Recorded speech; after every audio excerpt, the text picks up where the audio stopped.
You miss the shot by a fraction of an inch, the ball rims out. The lottery numbers match 5 out of 6. The job interview goes well, right up until the final round, where you lose to someone else by a margin so small, the recruiter actually apologizes. And something strange happens inside you. You do not feel like you failed completely. You feel like you almost had it. That feeling, sharp, electric, almost more vivid than ordinary disappointment, has a name, a measurable signature in your brain, and an evolutionary backstory that explains why casinos, video games, and your own mind keep using the exact same trick on you. This is the story of the near miss, and why almost winning can feel more compelling than actually losing, and sometimes more compelling than winning outright. Let's start in a casino, because that is where this phenomenon was first rigorously documented. Researcher Mark Dixon, working in the field of behavior analysis, studied slot machine players and noticed something that should not have made sense under simple reinforcement theory. A loss is a loss. Whether the reels show 3 random symbols or 2 matching symbols and one symbol just one position away from matching, the financial outcome is identical. You lost your money. But players did not treat these losses as identical. Near misses, those 2 out of 3 matching spins, produced measurably different behavior. Players who experienced more near misses kept playing longer, rated their chances of winning soon as higher, and showed physiological arousal responses closer to an actual win than to a clear loss. The slot machine had not paid out, but something in the brain was responding as if it nearly had. To understand why, you need neuroscientist Luke Clark's work at the University of Cambridge, who used brain imaging to look directly at what happens during near misses. Clark's research found that near misses activate regions of the brain's reward circuitry, including the ventral striatum and anterior insula. Similarly to actual wins, even though, critically, participants rated near misses as just as unpleasant as full losses when asked directly how they felt. There was a split. The conscious reported experience said that was bad, while the underlying neural reward circuitry behaved as though something good might be coming. This is the key to the entire phenomenon. A near miss is processed by part of your brain as evidence that a win is achievable and close, even while another part of your brain correctly registers the financial loss. Why would brains evolve a response this seemingly irrational? The likely answer requires looking past slot machines entirely, back to foraging. Researcher Robert Cook and others studying behavioral ecology have long noted that animals foraging for food do not receive constant guaranteed rewards.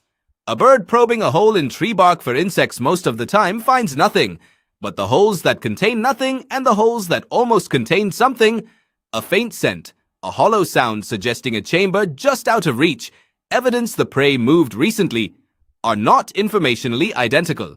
An animal that could detect "I was close" versus "I was nowhere close" gained a genuine survival advantage.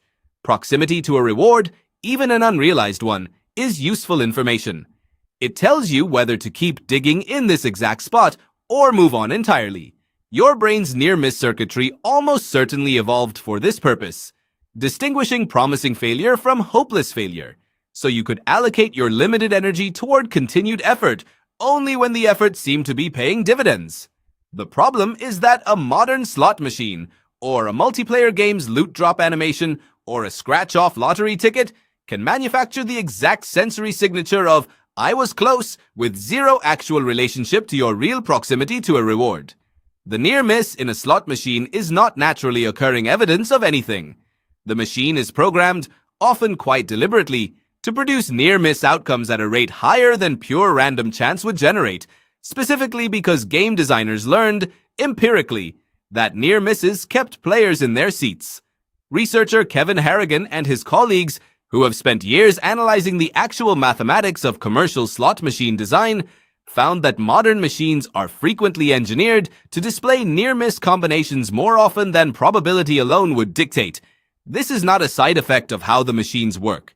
It is a deliberate design choice, built on decades of behavioral research into exactly the phenomenon Dixon and Clark were independently documenting in the lab. Here is where the story extends well beyond gambling, into something almost every person reading this has felt without naming it.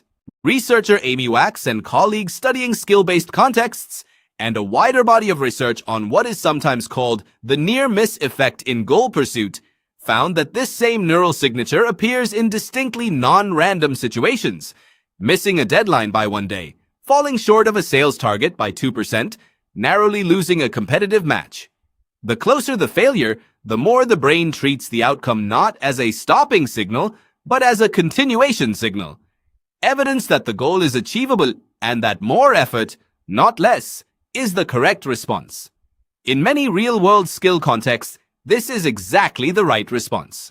Falling short by a small margin in basketball practice, in a chess match, in learning an instrument, genuinely does indicate that continued practice is likely to close the gap. The near-miss response evolved correctly for a world where closeness to success was, in fact, meaningful information about future success. The distortion happens specifically in domains built on pure or heavily weighted chance, where closeness carries no predictive information at all.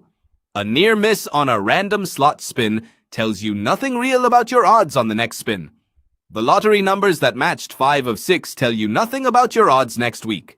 But the ancient circuitry that evolved to detect meaningful proximity cannot fully distinguish a domain where proximity matters from one where it is statistical noise dressed up to look meaningful. This is also why near misses are reported as more emotionally intense in some studies than either clean wins or clean losses. A clean win resolves the uncertainty entirely. The seeking is over.